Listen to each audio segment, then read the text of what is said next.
Okay.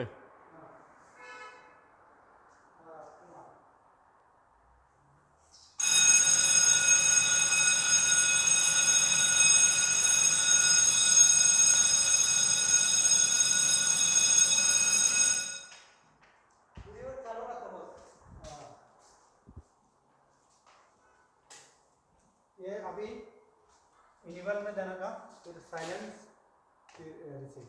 एक बार इसका भी कॉल पॉइंट का भी करता हूँ।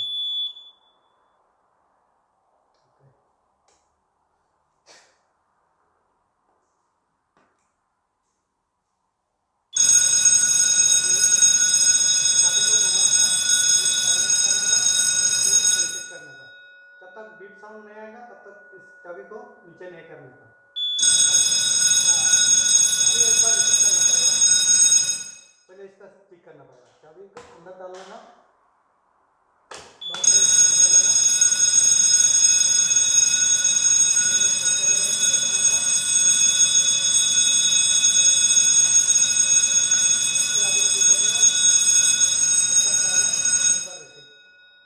अभी नॉर्मल में आएगा पहले।